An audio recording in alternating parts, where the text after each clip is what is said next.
all to the panel discussion on blockchain, a smarter way to create value, presented by TECHZER to think beyond the hype, organized by the IEEE Computer Society Student Branch Chapter of Sri Lanka Technological Campus. I'm Tharushi Semini. And I'm Pahan Ratnayaka. So with the tremendous growth in the IT industry, it has been entailed to update the professionals in the industry and update the community who hope to enter the industry in future about the contemporary trends and new technologies. So undoubtedly, this evening will be a great opportunity for all of you to gain insight on the current global trend, blockchain technology and its industry with the experts present here. TECHZER is a project of two stages aimed to provide insight on the current global trend, blockchain technology. Now, you are on the first stage, and stay tuned for our upcoming stage, which would be an informative workshop extremely for beginners. Yes, Tarushi. So a small reminder to all of you, we will be using Slido to allow you to express your opinions in live polls. The Slido link will be shared in the chat box. So if you have any questions or if you need any clarification from our panelists, please drop them in the Slido. And as well as if someone has submitted the same question, please vote that question without submitting the same question. Tarushi, over to you. Yes, Pahan. So without any further delay, let me introduce the panelists of the session. He's the co-founder and chief executive officer at Niftron, which is a blockchain as a service platform that recently won by SAP Startup Award, and a blockchain consultant advisor for multiple organizations and startups globally.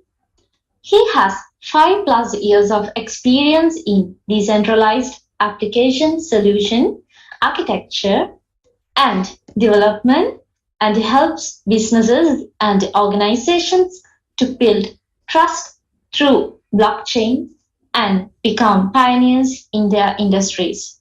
Also, a certified blockchain solution architect. I am extremely honored to welcome Mr. Sharmilan Somasundaram for our session. We warmly welcome you to the gathering, sir. Pahan? Yes, Tarushi. So, and as well as the next panelist for our session is the founder of Mobiglotech Blockchain Corporation Public Limited. He is a leading blockchain systems developer and an entrepreneur who has held top positions in fintech organizations and startups. He has founded applications such as EXIP and Startup Hut globally, and is currently serving the global fintech industry in many startups and projects as a key consultant. And I'm extremely honored to welcome Mr. Shashi Meghawarna for our session. We warmly welcome you to the gathering, sir. Thank you. Next, we would like to introduce the moderator of the session.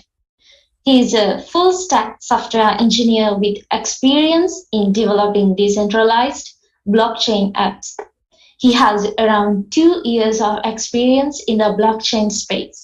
He has worked as a blockchain app developer at Niftron, as a software engineer at Circles Life, and a trainee associate software engineer at Zone 24/7. He has also directed the setup Inforwaves to expand its clientele to some of the major brands in Sri Lanka.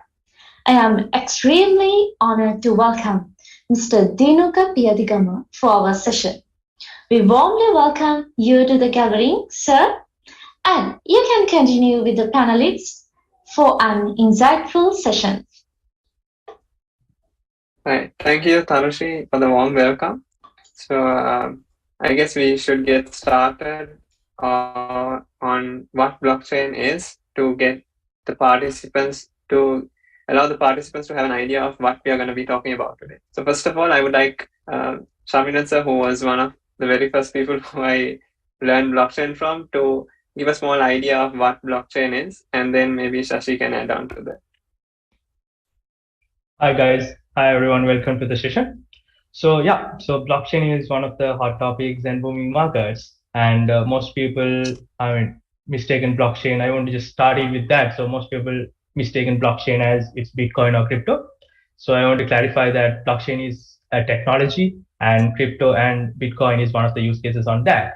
And as based on the question, so what is blockchain? So blockchain, it's a technology that allows people to transfer valuable assets in between an untrusted party. So that is the main purpose of blockchain. And what kind of assets or what kind of things that you can transfer in between another party, it depends on whatever the use cases that you're using. So when it comes to crypto and when it comes to Bitcoin, so you're basically transferring a valuable assets as money in a form of digital currencies. So in that point, you are basically using two untrusted parties to transfer money. And in different use cases, maybe down the line, we can talk about different use cases where blockchain is applicable. And those use cases where we can see people are transferring to untrusted parties, lands, properties, different valuable assets, and including data. So that is one of the most important asset and most important valuable thing for each individual. So you can transfer your data through blockchain with an untrusted party in a trustable manner. And that is what, in a nutshell, blockchain is about. So it's a technology that can allow people to build trust and allow people to transact anything that they want in a physical or digital in a secure and carefree manner between two untrusted parties. Yeah, and that is something that, without going much into the technical side, but that is the nutshell of what is blockchain.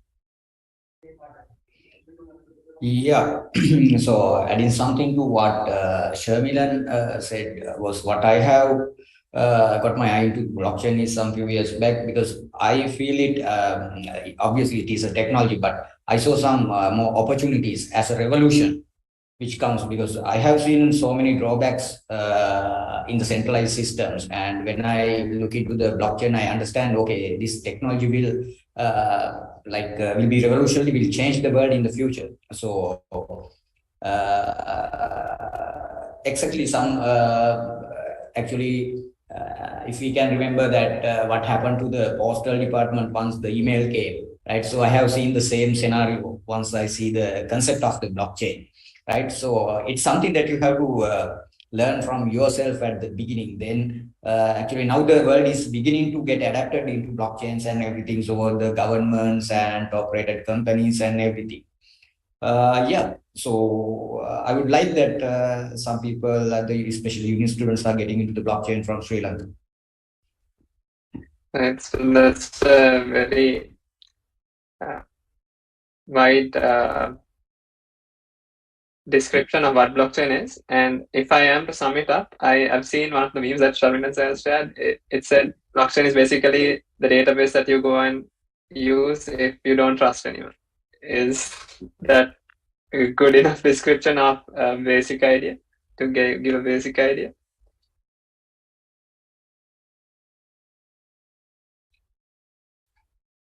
Yeah, so it's the same as that what you mentioned. Yeah, so in some use cases, I mean blockchain is used in different scale. In full potential. Some use cases it takes the full potential of blockchain. Some use cases it takes some aspects or characteristics of blockchain. But in a way that if you want to do it fully decentralized and you want to have the complete characteristics that you want to use in blockchain, then it's something like a database that you use when you don't trust any of the stakeholders who are using that database. And in other way, we can put it in a way you can use your database and things, but you can use blockchain as more like a CCTV that's observing everything that's happening in your current databases, current systems, and putting and recording in a more like a CCTV manner, which you can't delete or modify, which you can do it in CCTV scenarios. But in blockchain, it acts as a CCTV, which records everything that's happening here. And it puts in a way that you can't modify, or anyone can't modify or delete or update any information that already been recorded. So that's how it works, and that's how it's being used in most of the practical use cases. Yeah. Right. So if we have to talk about a few of these trending topics, like you mentioned crypto, and of course most of us have heard about the metaverse. So if we talk about those things, shall we get your opinions and ideas on, let's start with crypto and move on to the metaverse from there, because that was the start of blockchain. Yeah, so the crypto is the first experience that built on the blockchain technology, right? So where we understand them as the virtual money, we are not central party, but the smart contracts that we are trusted in, where we can exchange the values.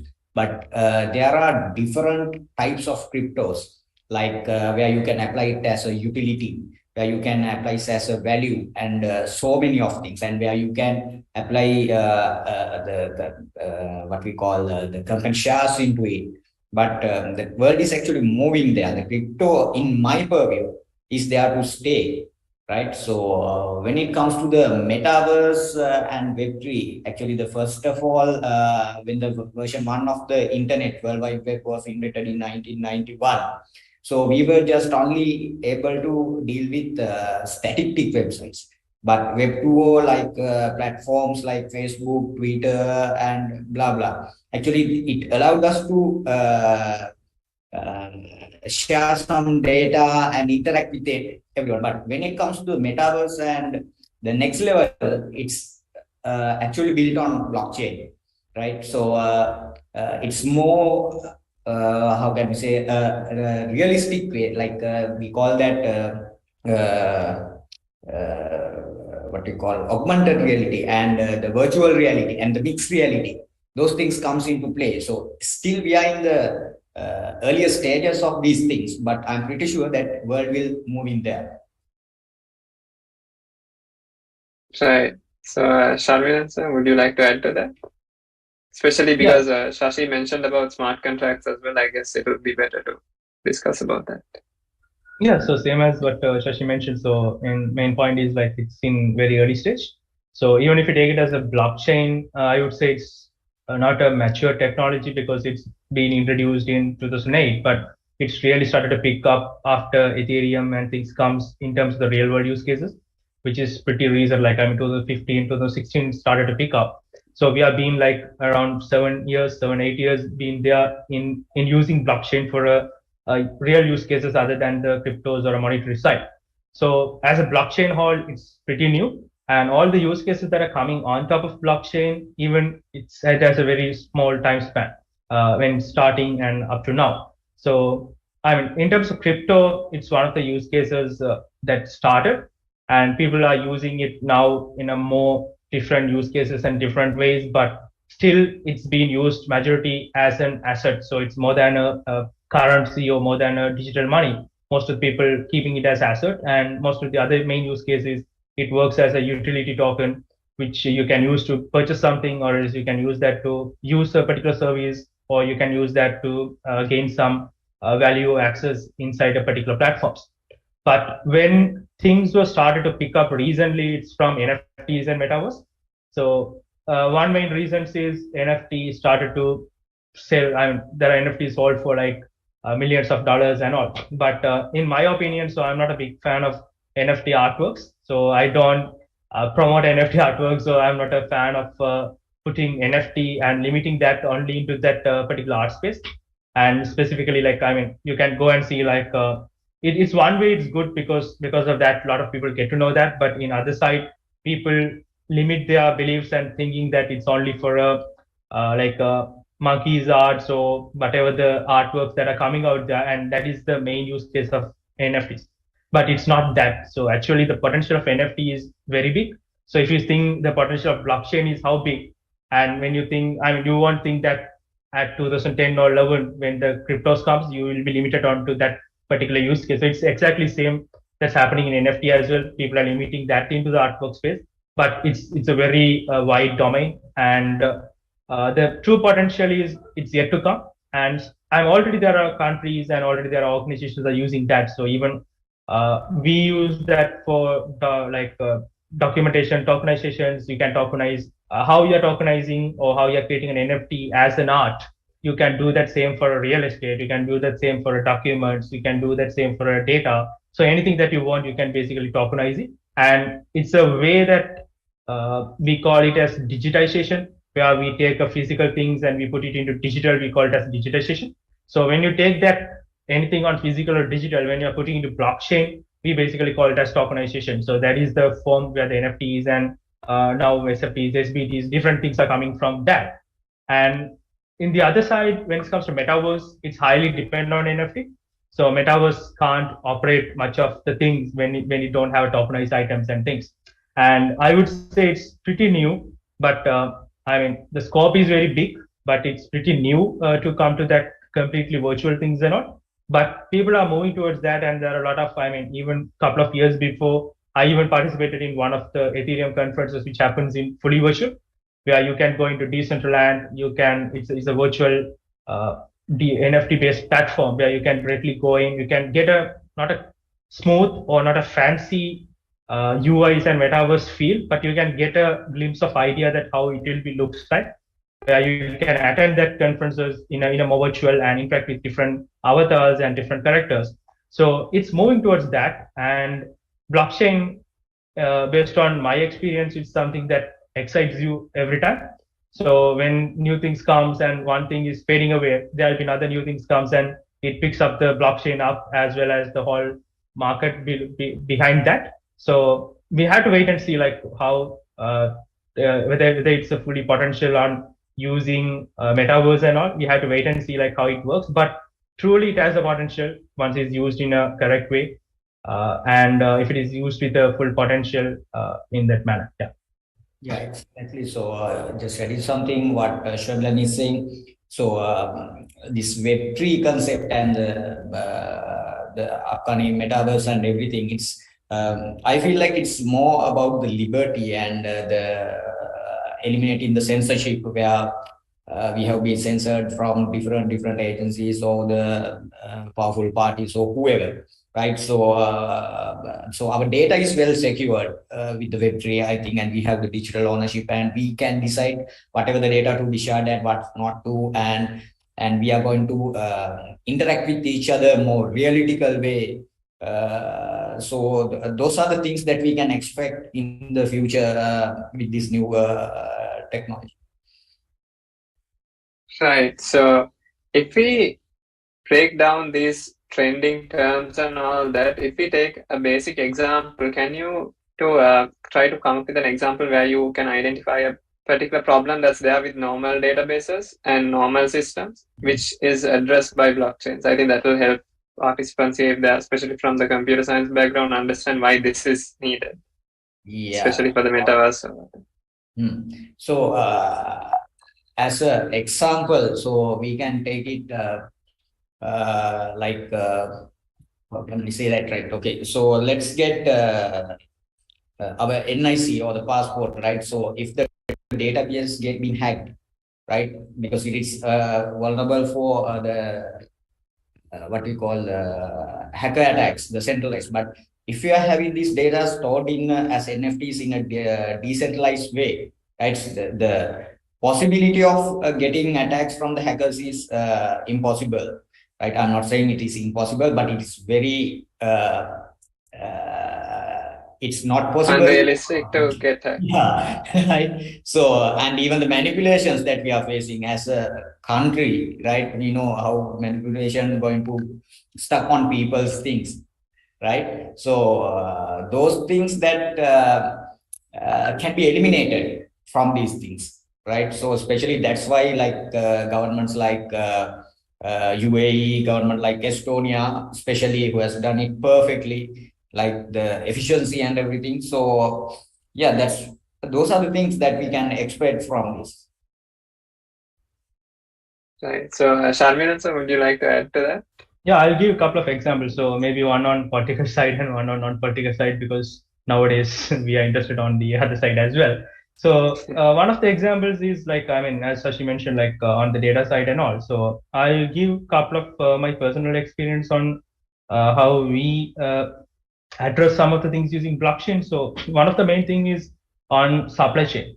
So for an example, as I told, like blockchain, it has different characteristics that you can get.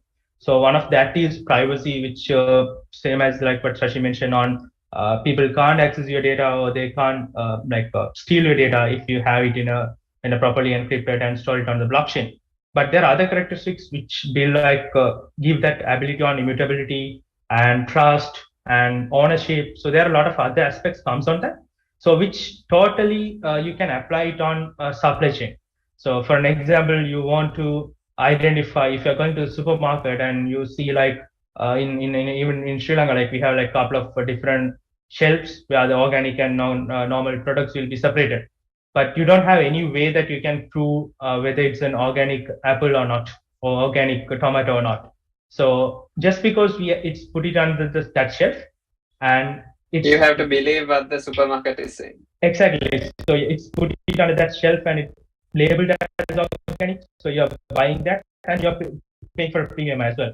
So it is one of the main use cases you can take it as a day-to-day life, where you can directly apply blockchain. And what you can do is you can basically put a way you can identify a product in a QR code or RFID, whatever the identification mechanism, you can place it on that particular product. And when you're going to the supermarket, you don't even need to place it in a separate shelves. You can, if you have a QR code, you can scan it and automatically it will tell that it's organic or it's a normal one. So you can exactly do this in a database scenario, but that's where the blockchain importance comes, because if you do it in a database scenario, definitely in these supply chains, so majority of use cases, there'll be people who control the whole chain. So we call it as a monopoly players. So who has the major value coming from that particular product and who are gaining more profitable as well. So they want to control that, and they can simply go to the database and or by themselves, or else even database is controlled by database admin. So every developers knows that. So you can directly go to the database and you can manipulate that information for a monetary purposes, and you can put any vegetable as an organic. But if you do it in blockchain, even the monopoly players, or whether you have a higher political power or whether you have a large monetary value, you can't go and do any single changes because it's recorded on the blockchain and everyone knows that. And that's what the belief that blockchain providing to the end consumer. When you're scanning it and what you're seeing in that particular mobile app or a QR scanner, it's exactly what happened before. So you can't change that unless it's manipulated from the ground level. And one of the other use cases I can mention is established in Estonia, UAE and all, where the government funds, they put it on blockchain. So for an example, we have facing this issue where the funds were used, where it gone, there are a lot of projects started where the funds were there. So we are going through a lot of issues, and the major problem for us is, as a citizen, so as individuals, we don't have any way to audit that, whether they actually get the funds or whether they use the funds. So even we can't have a rights to claim that exactly a person stole the money or not, because we don't know exactly what happens. So that is why UAE use the blockchain in their governments, where every money that comes to the particular ministry, it comes as a form of through a blockchain in a form of tokens.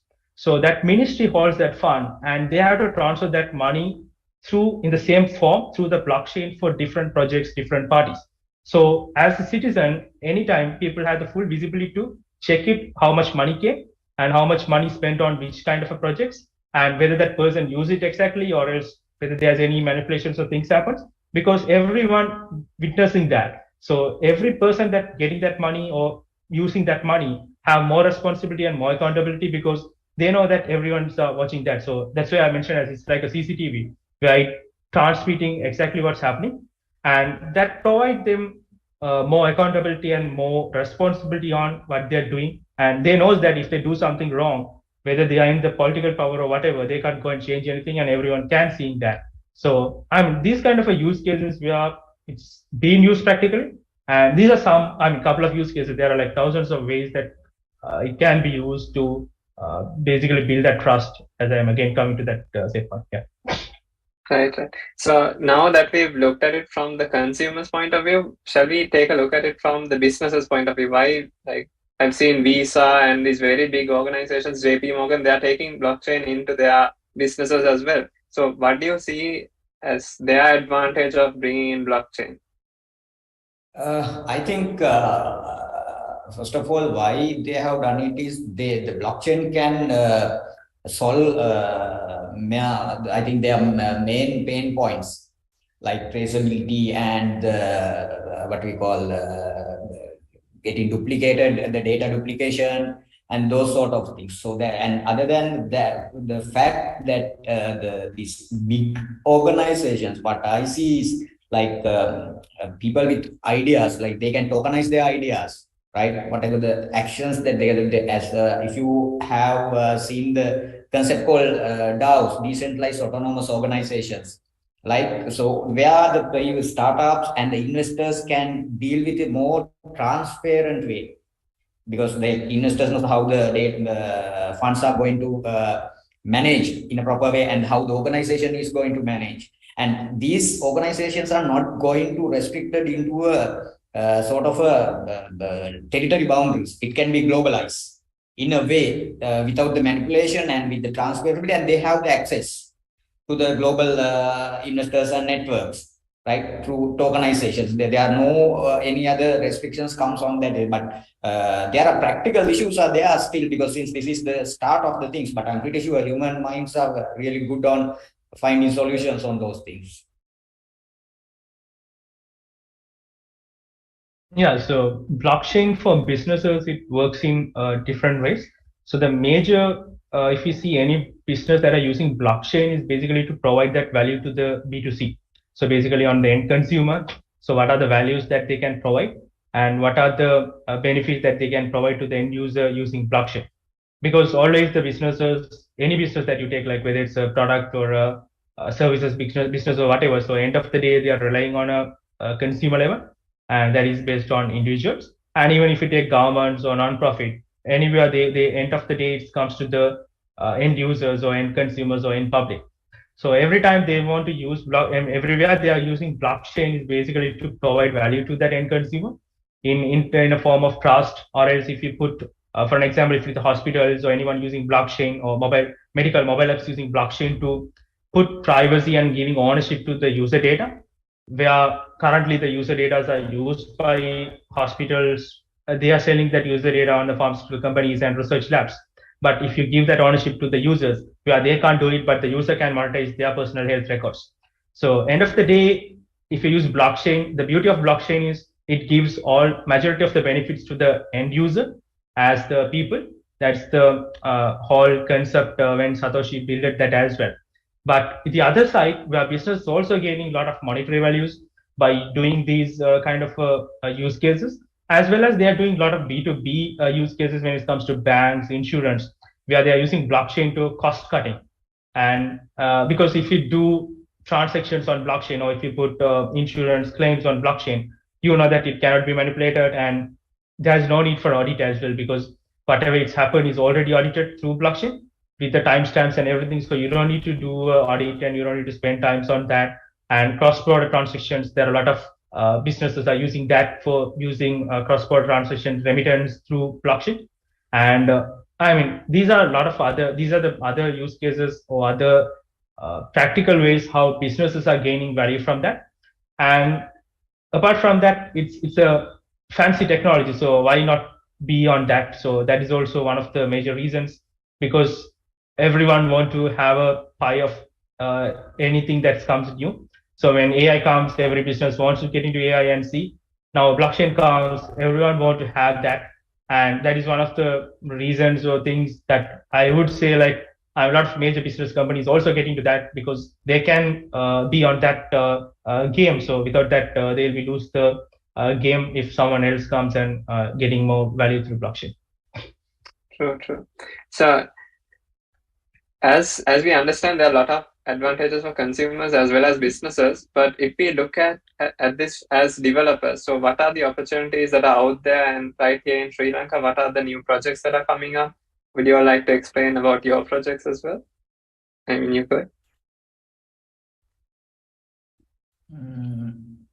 Yes, since this industry is developing heavily, and as our experience in Sri Lanka, now people are gaining more and more into blockchain. But the new projects that are you referring to globally or locally here?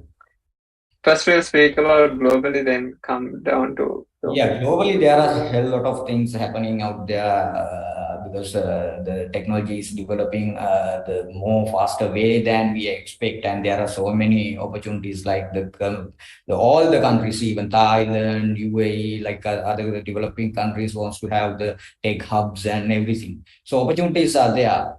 Right, so even the virtually that you can work like with the metaverse that usually I don't think that within next 5 to 10 years we are not going to visit our office and work. We definitely will going to work for global companies virtually. So just only adapt it and learn it is the fact that I'm seeing in this moment. The global adoption is coming and it is already happened, I believe. So locally, I think we have to more accurately, we have to work towards that, and we have to understand that, and we have to develop the basic levels of the things as a country. So that is my view. I don't know what Sharmilan thinks. No, in terms of blockchain, I mean, we can separate that globally and locally, but if you are getting into blockchain, I mean, it's a decentralized technology. So when you're getting into blockchain, you guys getting into that decentralized. So there's no point that where you're working, as Shashi mentioned, like, I mean, you can work on virtual and you can do things. And just believe, guys, I mean, the opportunities are very big out there because blockchain is a booming market, but blockchain developers and resources are not booming. So we don't have that much resources out there. So there's a lot of demand, but the supply is very less because of the learning curve of blockchain. And as I mentioned, it's a new technology which is basically growing now. So there's not much people who are expert on that. And there are a lot of new blockchains comes into the market every day as well. So everyone can't be expert on every blockchain, and getting expertise on a 1 or 2 blockchains will give you a huge scope and huge demand on the industry. And opportunities are also growing because there are a lot of, because blockchain is not an industry which is like a technology that we have seen before, that it's only applicable for a fintech or it's only applicable for a technology side, or it's not like something we use as Java, right? So it's not something that we use it on a software domain or only on the technology side, but it's something as a technology you can apply it on across any industries where the trust is based. So trust is based on every day-to-day things that we do and everything that we interact. So that's the wide domain and wide scope that blockchain offers.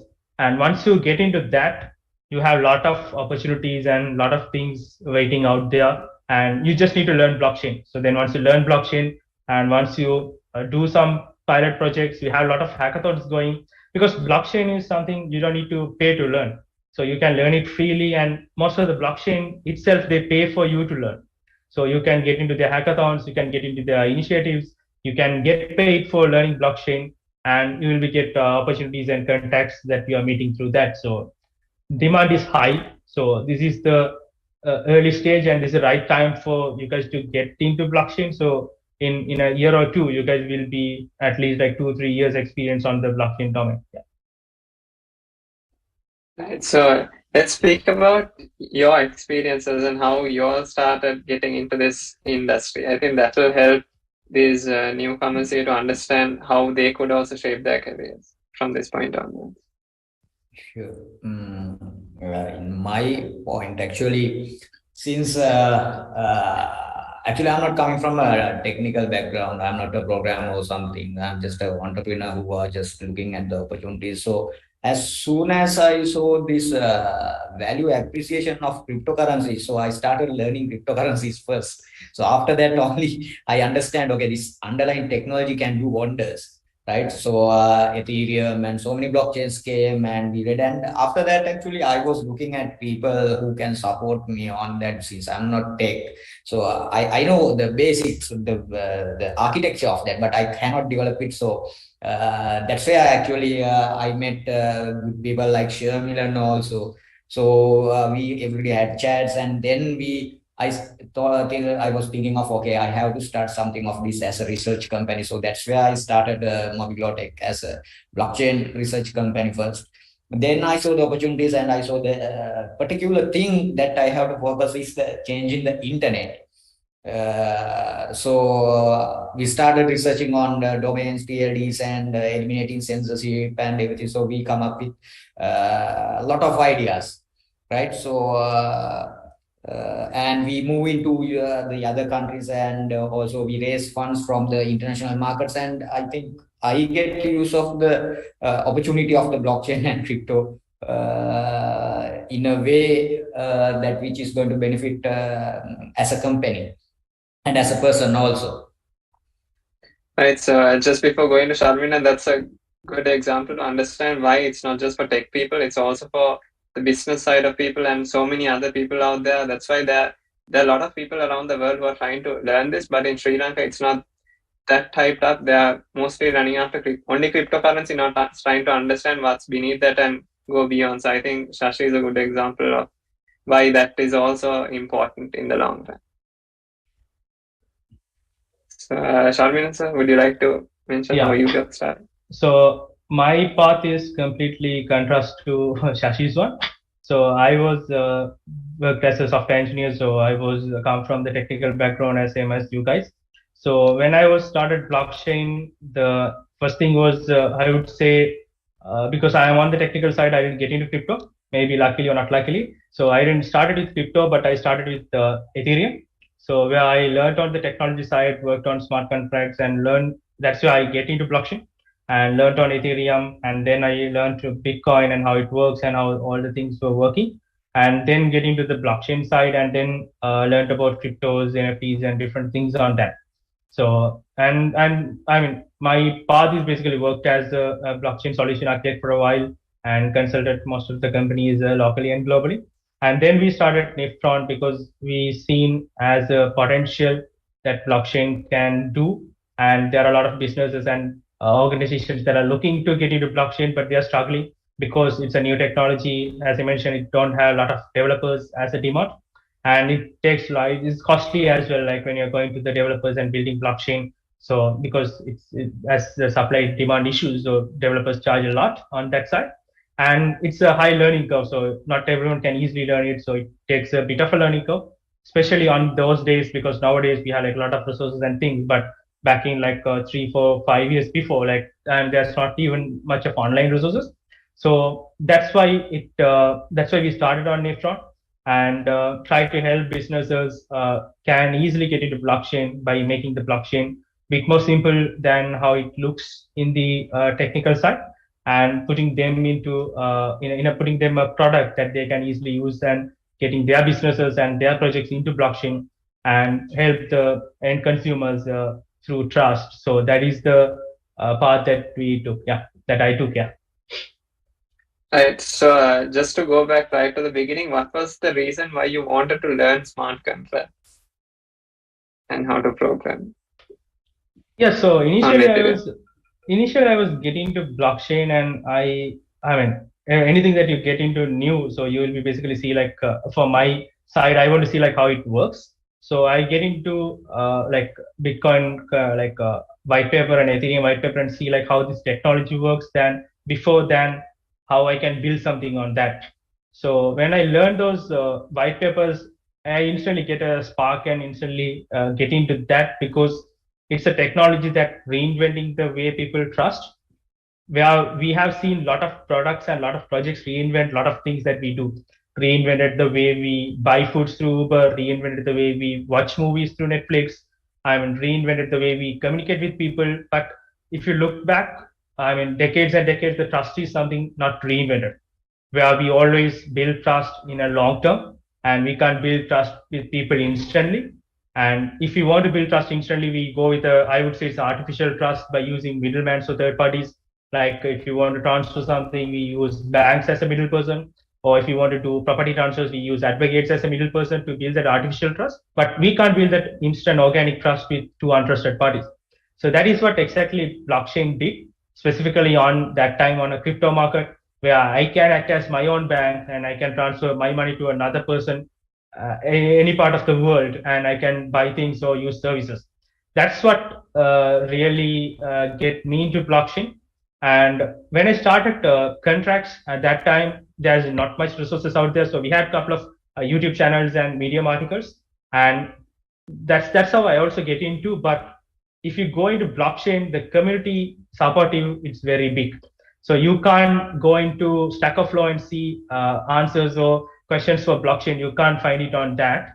And the easiest way to get into is every blockchain, they have a community, and that is in Slack or else Discord. So wherever the channels, they have a strong community, and they have tech channels as well. So you can get into that, and they are super supportive, and you can ask any questions, they will support you. And that's how I learned most of the things. So I mean, at a start in Sri Lanka, like I think there's not much people learn blockchain, and I can go and ask to anyone, and none of the universities or anywhere teaching blockchain. So there's no events like this also at that time. So it's completely on you. You have to go and learn it, and you have to bother people who are out there who know blockchain and who know a particular chain, and you have to ask them, and they'll be help you, because I mean, that's the mindset that blockchain gives. I would say it's completely not decentralized. So everyone will help everyone, and everyone will help everyone who don't know blockchain to get into blockchain, because there's no organization who put Bitcoin. So it's just a paper comes, and the community take it up till now. So that's how the community supports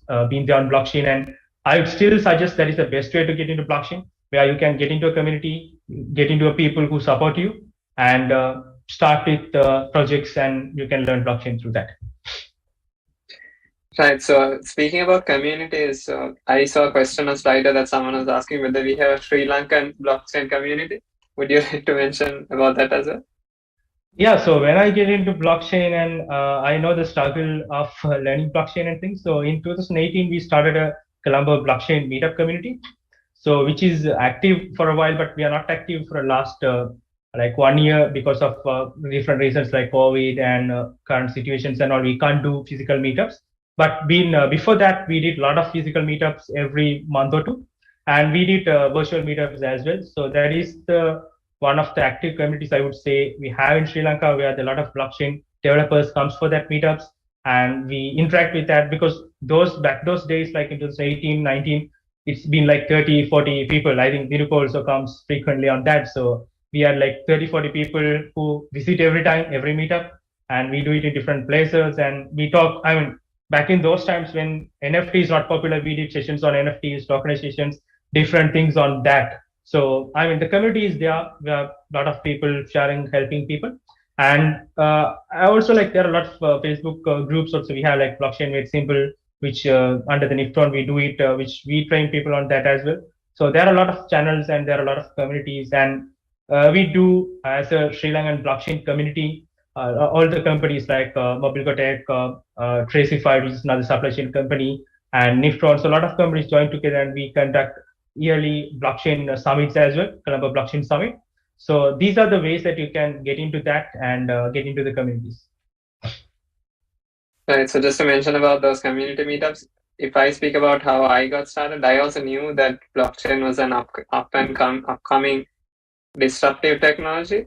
But I knew about crypto, but I didn't really completely understand everything about it. But then we had a session like this where Sharmilan sir came and spoke very fast back in the day, about 3 years back, and it was very insightful, and that's where I started learning blockchain. And then after that, we had this blockchain research group, and we used to come to 𝚬𝚘 99x and join those blockchain meetups and all that. And there was this book called Mastering Bitcoin, which we read as a study group. So yeah, that's how I got started, and sessions like this actually help more people get into this, I guess. So speaking about getting into more job opportunities or development roles, there are certain, like let's say if you want to get into a DevOps related role, if you have this certification from CNCF Cloud Native Foundation, it's usually better for you to have that. It gives you an edge when you're going into that role. So if you take blockchain developers and would you be able to identify any particular certifications or good things to have on your resume, let's say, when you go into a blockchain development interview? I think Sharmilan should answer that. Yeah, that's what I was going to say, that we're neglecting Shashi. No, the good things to have on a certification is basically, I mean, on the CVs is certification is good, but in the blockchain domain, I would say it's better to have a projects that you have done. So it's not something that you work for a company or work for a freelance or anything. But that is good in other way. But if you don't have, because the practical scenarios, you can directly get into a blockchain job, so you can directly get into freelance at the start. So the easiest way is you can build pet projects, which I would say you can see. Okay, I want to build a blockchain application for a ticketing, or you want to build a blockchain application for small things like small supply chain traceability, or you want to build blockchain application for something like putting a particular records into blockchain, or simple as NFT. So anything on that, you can basically build your portfolio by doing these pet projects. Because if I'm hiring a person, what I would see is if a person coming with the blockchain certification and another person coming with 5 or 6 projects he has done, and he has a good understanding and knowledge about what he did, then I would prefer to hire that person than a person coming with a certification, because end of the day, the practical scenarios are matters. But the path you can take it is you can first learn about blockchain, like Mastering Bitcoin from Antonopoulos. So that is a very good book for a technology kind of a persons who can read. So it's not a good book for a person who is not coming from a technology side, but it's completely perfect for a book for a student or anyone who's come from the tech background. So you can learn on that, and then you can start on a particular blockchain. So you can take it Ethereum, which is a good community and long running, and or Stellar or any new coming blockchains which has a good community and supportive system. You can take into that, and then the next step is start with projects. So don't waste your time on going learning and watching videos and reading articles. Just start with the projects and do it. So then you will be definitely stuck some points, and then go and research about how you can fix those things or ask questions on Slack or these community channels. And once you build that project, then you know that how it works. Then you can put even your own ideas and build a couple of projects, put those into the portfolio that is more valuable, or in your CVs that is more valuable than a certification. But if you want a certification, that is the next point that you can do after these 3 steps, or maybe get into a job and landing on that. Just as a value addition, you can do those certifications on BTA, which I also did before, Blockchain Training Alliance. So you can do a certification on that. They have a variety of certifications. Or else you can get into, nowadays there are a lot of universities also offering blockchain trainings, courses, certifications on that. So you can get into anything and you can do it. But it's not something that mandatory, I would say, when you're getting into job or when you're looking for a job on blockchain. Right, thank you. So, Shashi, if you would like to identify any possible things, let's say if you are going to work with someone on a blockchain project, what would you look into from your point of view? Look in them. Yeah, so first of all, my certificate is my own knowledge which I gather through everything. So usually I pass the technical things to some technical expert, but what I'm looking at is the person's basic knowledge first, whether he understands the things and whether he's capable of architecturing what I want, right? So because I know the basics, how the smart contracts going to work and what are the languages should be learned, but the things like what are the tools that you have to go on, what blockchain this should be developed, maybe Stellar may have something better than Ethereum sometimes, like functionalities and other things, right? So those things I'm looking at. So but end of the day, I would like to transfer it to someone techie in my team to look at their the technical knowledge. But specifically, I'm looking at how he the knowledge of, because I have sort of a knowledge how different blockchains are going to work, right? So because I do it as a hobby and a habit. So since I'm into business, but so if you're really going to that arena, so I'm really advising you to, first of all, you should not depend on one blockchain. You should have to identify different use cases and functionalities of different blockchains. Definitely, I will ask those questions before I'm hiring. Right. So, since we've been talking a lot about public blockchains, Ethereum, Bitcoin, and Stellar, and all those things, so shall we take a look at private blockchains, because we have quite a lot of time, and I think it's good to get an idea about that as well. So I think we could get started with something like Hyperledger. Shashi, I guess you could start if possible. Yes, sure. So the private blockchains, actually the Hyperledger and everything. So even there are some more technologies are coming, right? So I don't know whether you have looked at the VeChain and other things, right? So when I'm seeing the Ethereum, and I thought, okay, this is it. But after I see Neo, after I see Stellar, likewise, it is getting into more and more arenas. The private blockchains, actually, yes, as a company, I'm really looking at private blockchains because sometimes going into the public networks, it is that where you can build on top of public, like whatever the blockchain, that you can develop a private blockchain for your specific reasons or the purposes, right? So when it comes to private blockchains, the people, I don't know the trustability, but different purposes, like as an internal process of your company, yes, you can use the private blockchains as well. Like a decent service or something like that. Email service. Yeah. So Sharmilan sir, would you like to add to that?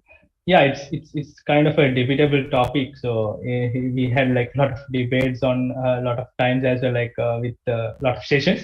So I'm not a big fan of private blockchains, but of course, like you can use private blockchains for some internal use cases that you have, that you think that the public blockchains won't be suitable. But then I would suggest, like, go ahead with the database than using a blockchain for that, because private blockchain is basically you have to build your on servers. You have to have your nodes running. So the main advantage of the blockchain is which Ethereum, so anything provides, is you have millions of nodes running. You can't stop, you can't modify, and you don't know where it's running. But in private blockchains, you have to run your nodes, and you know like where it's running, and all the monopoly things, everything happens. But certain use cases where you can use private blockchains, but 99% of the time you don't need private blockchain. What you can do is, instead of that, you can go ahead with a hybrid blockchain, where you can preserve your data and things, internal process on a private blockchain, but you can use a public blockchain, act as a CCTV, where it only stores a hash of the data, or else encryption of that, or maybe SHA hash. So anything of that. So then it provides you the ability of blockchain, because if anyone change it in the private, you can prove that it's changed through a public. But if you rely completely on private blockchain, then it's not something that you want to use, or you want to get a exact benefits what blockchain is providing, which can be actually done through a distributed databases, where you can do it through a distributed system, or else you can do that, or you want to, or the businesses who are using private blockchain, they want to show they are into blockchain, but then they don't want to get the people to get the exact benefit. So they won't have that control.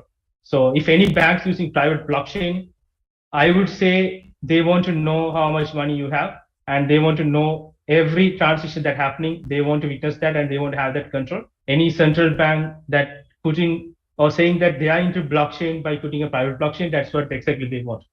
But if they want exactly how blockchain works, they can put a public blockchain and they can do that. Still, they can have a control. So they can have a control on visibility. So they can ask the people to show their credit lines. They can ask the people to show the account details and all. They can request the people to show it, but they are fear of people won't show it. And that's one of the reasons they get into blockchain and show the people they are into blockchain, they are doing blockchain, but end of the day, they won't have that control. But there are certain good use cases also there, which private blockchain is must to do that. But end of the day, I'm not a fan of private blockchain. So I always prefer at least to go with public, or if you can't go with public, go with a hybrid. So rather than go with completely on private blockchain. Yeah. So Shashi, because you mentioned that as a businessman, you're very interested in this. What do you see as the major advantages in contrast to what Sharmilan said? The advantage is, as a businessman, what I see is more privacy and transparency as a company using a private blockchain. But as a citizen, or in a general view, even I'm not a fan of private blockchain, but some use cases, yes, if you are concerning about the security of a country developing an intranet sort of a thing, yes, you can't deploy it as a public blockchain. right? So, there are use cases, but as a business person, I think there should be some cases where the private blockchain should be used. So that makes a lot of sense, because you don't want everyone out there to know what you are doing inside the business if it's for your benefit, and that's what you want to invest in, right? In in your benefit. So let's say if we look at this from government's points of view, so why do governments why should they be using it, and why how would it benefit our countries like ours in this case? Because I think that's a very good topic to speak about now and make people aware of. Exactly, yes. Since we have very young crowd here, so the government should be developing policies for the betterment of the people, right? Since you are talking about the government, I'm saying, especially you are mentioning the countries as us, right? So we are suffering of what? Manipulation, right? If everything is recorded on a blockchain, so we know what has happened, right? As Sharmilan mentioned that earlier, so the central banks and everything, and we know there are monies where we have no traceability what has happened, right? That should not exist if the blockchain has been integrated within the systems, right? And as a general example, we are duplicating our NICs, we are duplicating our passports, we are duplicating our vehicle numbers and everything, right? And that is corruption. And even the lands, right? How many fraud cases that we are getting? If we can store this data in a blockchain, right, and identify them as NFTs, so like where your deed is going to identify it as an NFT, where your digital identity will be NFT, right? So we know that manipulation or the fraudulent things won't come. So that's where I think the blockchain should get, and the efficiencies, especially look at the 𝐻𝐴DX project from Estonia. That's Estonia is the first country who has implemented blockchain into the government systems in a very perfect way, right? So how efficient they are, right? And the corruption is not there. It's anyway, politically is corruption, governments are corrupted, right? So, but anyway, we can eliminate if really government wants to do so. So blockchain is there if we really want to do that, and public has the visibility of everything. I think it should happen. Right. So Sharmilan, in my point of view, as what Shashi mentioned, I can add on top of that. So what my point of view is, the main reason that we are suffering is, including us and including the politicians, or everyone, like lack of accountability. So the lack of accountability comes is because we know, like, whatever we do, the others can't trace it, others can't find it out, and that gives that ability for them to, or anyone to do whatever they want to do. And also the other side of that is we can't go and trace it, or else we can't go and identify it on any of the ways as well. So what blockchain provides is that gives that accountability for every single action a person doing. So if you are into a land scenario, so you're giving a land person giving a fake deed, so you can basically give a money and manipulate that person and get the deed. But what blockchain do it is, if you do it through blockchain, you can still get the deed. But if any issues comes, you can get back to that and prove that exactly this person given the deed. So then he will be get caught of that. And you don't need that person in the middle as well. Yeah, you don't need that person in the middle. And exactly the other side is, if we still use our central scenarios where we want to go to a deed department or land registry department and we want to get our deed, you can do it through that, or you can get permissions, approvals through this. And if any issues comes, you can exactly point out finger to a person who did that one. But in current scenarios, we can't do it. That's where the accountability comes, because they know if they get a money and do something, they will get caught, or they have high chance of getting caught at any point, because it's recorded on blockchain. They had to use their private key signatures and things through blockchain.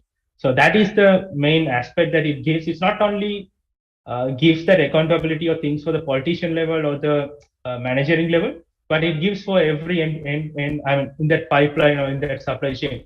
So even if you go to like buying a vehicle, or else maybe registering a number plate, so you can basically, wherever the corruption is happening, you can basically put that instead of stopping the corruption, you can increase the accountability and make it more transparent. So they know that what they're doing is watching by everyone, and they can get caught and proven at any point what they did. So that's what 𝐸-Estonia is doing as well, putting everything into blockchain, as there's no physical records, everything on e-records. So that's why they take this 𝐸-Estonia project, and including the money, including the documents, including the crime histories, including the certification, everything on blockchain, which provide everyone a more accountability. Even simple as if you go to a hospital and getting a prescription, the doctor can now write whatever he wants. But if he knows that any point that is recorded on blockchain, and anyone can come and everyone can see at any point whatever he written, so then that gives more accountability and more responsibility for him to do his job correctly or not do it. So that's what blockchain does. Right. So if we look at where we can, what we can do in the future, and if we look at what people around the world are doing, because now we've talked about what people are doing right now, and we know that the metaverse and all that is coming up, but it's not just, so metaverse, I feel like it's more of a thing for AR, VR, and that kind of things, and blockchain is just the support vehicle to get that working, get that running. But if we look at blockchain's point of view, where do you all see blockchain evolving in the upcoming years? I know it's very hard to answer this. It can go anywhere. But what do you all feel like will happen in the next 2-3 years? Yes, so as per what I foresee is like, so still we are very early stage to measure that the blockchain will be the only future, but there are so many technologies emerging, maybe like, so Web 1 came, Web 2, okay, now Metaverse, something will come, even we made our avatar will be there, right? So likewise, so I'm not going to judge at that point, but particularly I'm pretty sure this particular technology will be supporting most of the things, not everything. Like everything should not be on blockchain, but most of the things in the future, as per my view, like supply chain management, and even with the metaverse, it will the data structuring and the data storing, and insurance, banking, because I'm really thinking banking industry is going to end in another 10 to 20 years with the blockchain and the use case of that. So those things will be there. I think Sharmilan can add more things than me on that. Yeah, so what I'm seeing is it's at this point we are more in a bubble.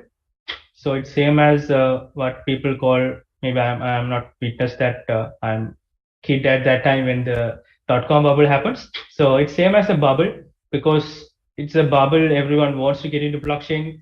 They want to put everything into blockchain, where the monkey arts towards crypto coins or whatever, everything wants to be on blockchain. But the true point will comes is when the bubble bursts. So once the bubble bursts, there'll be only sustainable use cases can survive. So as mentioned, like supply chain or putting medical records or government things, there are a lot of sustainable use cases out there. Those will definitely survive, and those can run for decades and decades before maybe another technologies comes, and we don't know how it will be disrupted and how the path will take. But it can survive and it can run. But at this moment, we are basically in a bubble, and we don't know, everyone wants to get into that, and only few people get into or using blockchain the right way, and all the others just using the blockchain because the name as is blockchain and it's booming, it's trending, everyone wants to get into that. So that is the main way I am thinking. And it happens and proven already as well. Other than the .com, even inside the blockchain ecosystem, we have seen in 2018 period, where the ICOs comes, where every project get into ICO. Like there are banana coins, there are apple coins, there are a lot of coins came into that. And every day there are thousands, not like one coins, there are thousands of projects, coins listed.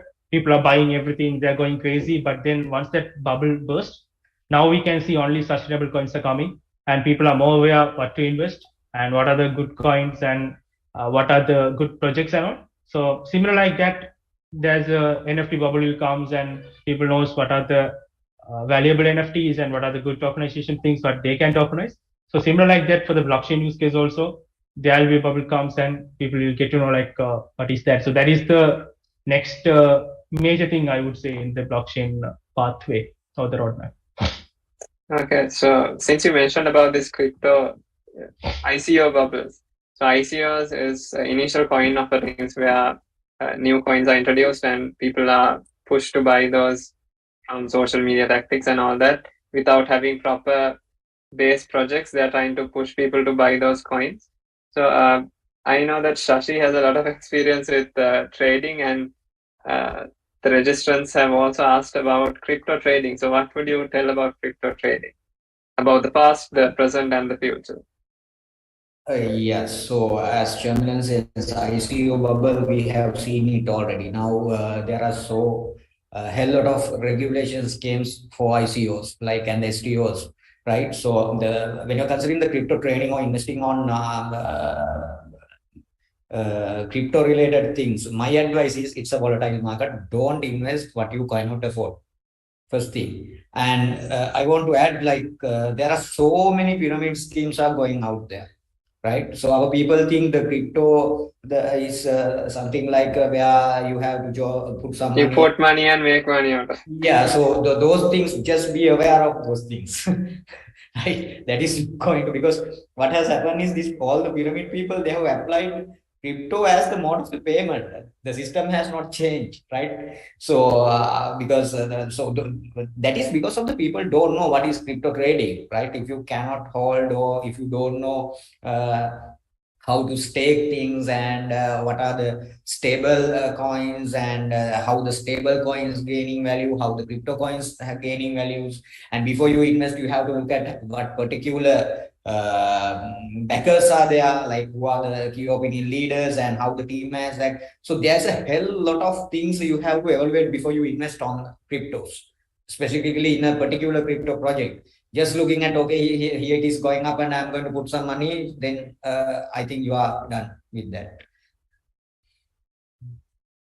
Right. So I say Sharmilan. Yeah, so I'm not having much experience on trading compared to blockchain, but I would say high risk, high reward. So it's the same exact thing, high risk, high loss as well.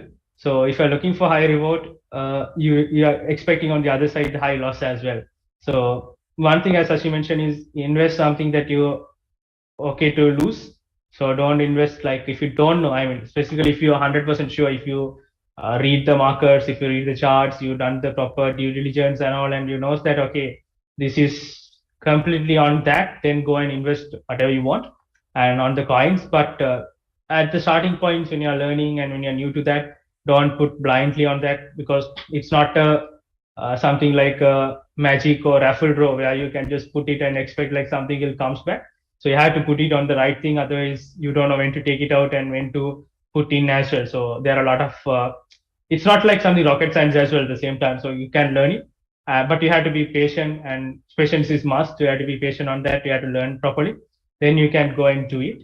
And other side is, I mean, I'm not going to give any advices on that, like how to do these and all, because it's end of the day, it's your money. So you have to be responsible on what you are going to do with that. And don't come later and blame that because of blockchain you lost the money, or it's because of crypto you lost the money. But it's actually, if you lose the money, it's because of you, that you don't understand the markets, or you don't understand or you don't done the proper research on that. Yeah, that's what I can say. So this is not advice on crypto investing. No, that's a disclaimer. Yeah, disclaimer. All right. So I see a lot of questions here, but I'll try to get a few to you. So first of all, even the registrants had asked the particular technology stacks and programming languages used to build blockchain. So where can I feel like most people will have a general idea on Java, Node.js and all that, but what technology stacks are needed to be picked up by someone who's starting? I guess if you could address the starting point, they could go and find out the more advanced stuff later. Yeah, so if you're coming from Java, I mean, most of the people come from Java, JS, or even like Python or whatever the basic things that you're learning on the universities. So the easiest way that you can start now compared to before is you can directly get into Stellar if you are coming completely new on blockchain. and completely you have only these particular language stack that you know, then you can get into Stellar because they're giving you the software development kits, which comes in exactly these languages. So you don't need to go through that learning curve of learning a particular new language or particular stack. You can directly get into that, and you can basically build your blockchain applications. And Stellar provides you a no-code version where you can go and play around with the Explorer as well. So those things will give you the basic stepping stones into blockchain.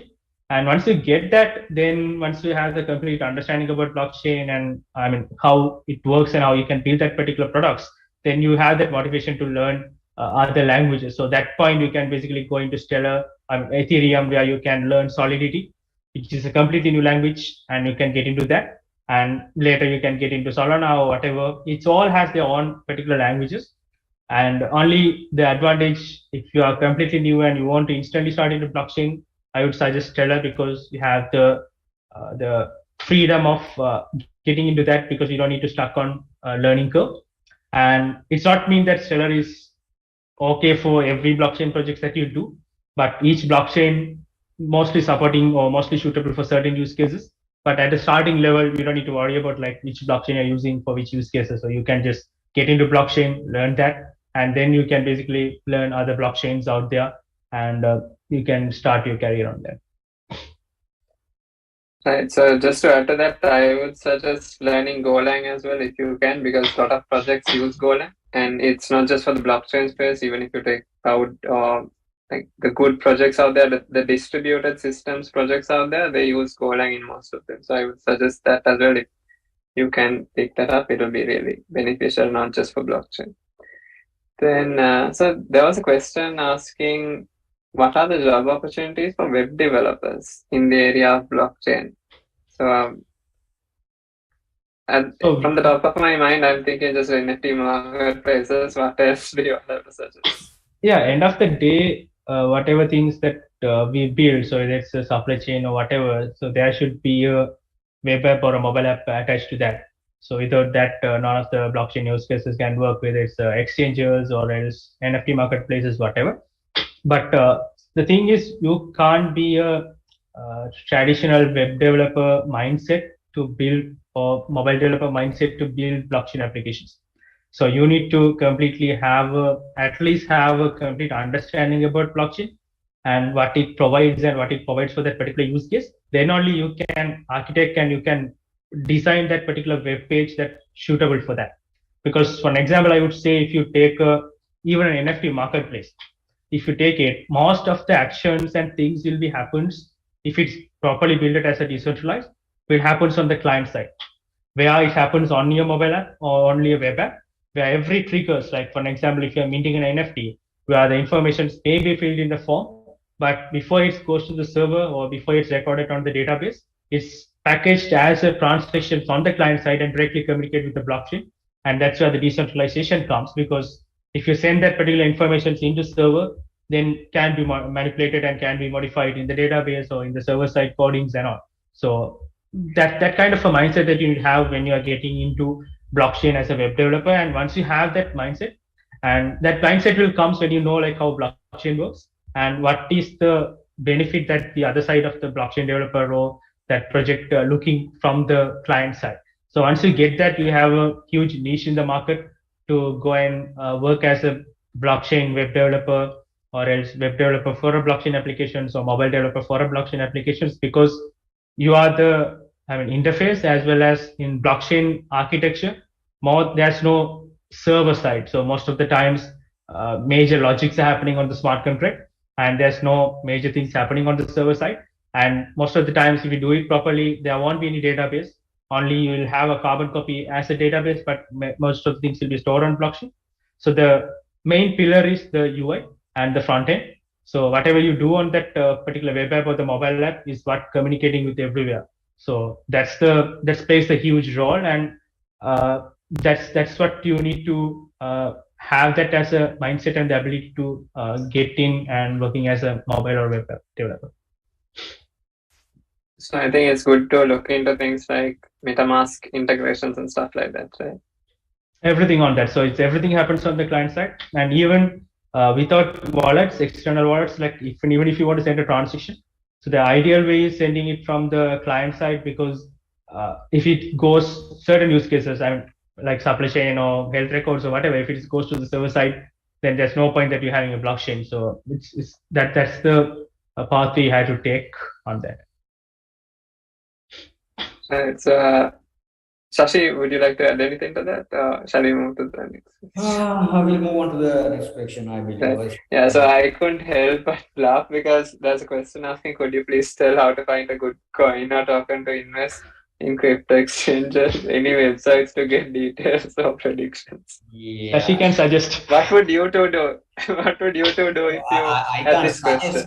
I can suggest actually. I'll tell you the basics what I am doing. First of all, I will look at the token economy, right, where you can learn it from so many articles and everything is there, but don't depend on the articles. Do your own research first of all when understanding the token economics, whether this token is going to get sustained, and look at the team behind that first of all, because whether they are capable of doing because when you are investing on a crypto project means that you are investing on something that they are going to do in the future. At least they should have the MVP, right? So that's how the ICO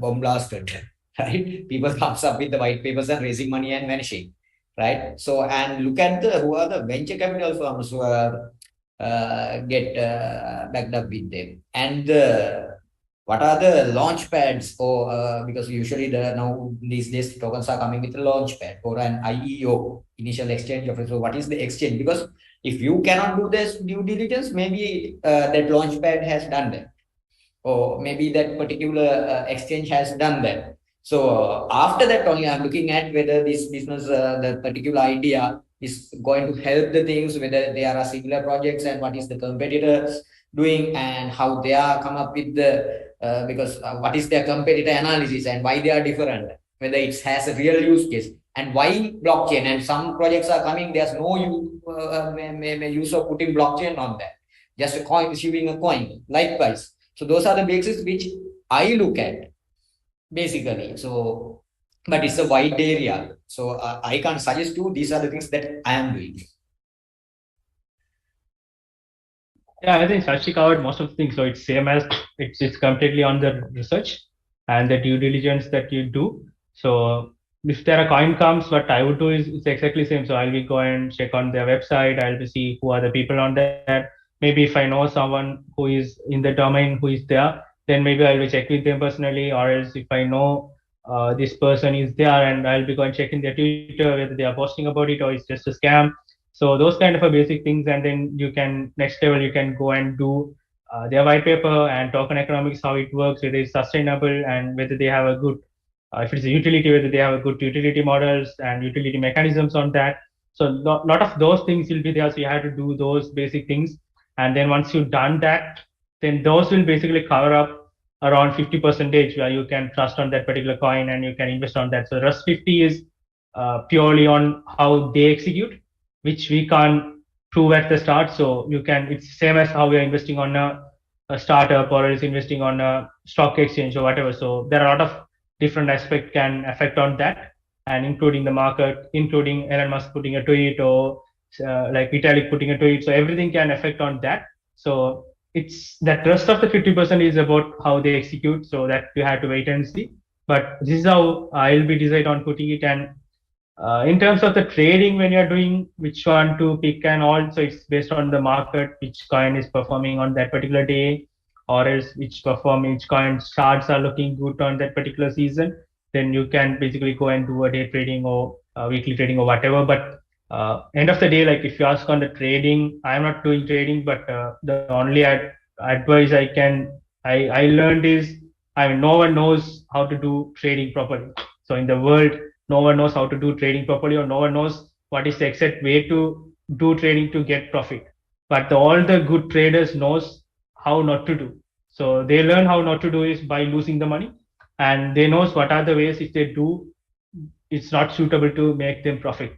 So that's what they learn, and they continuously learn as well. So there's no one will, if someone in a YouTube video or anything advises, okay, this is the right mechanism or technology to earn money. So don't believe that, because there's nothing like that. If it is there, everyone would earn, and that person would not come and tell you as well. And maybe that person should be a billionaire before putting that one. So there's no perfect way. The only thing is you can identify what are the wrong ways you should not do. And that is a continuous process. And if you're doing trading, there are a lot of emotional stability need to be there, patience need to be there.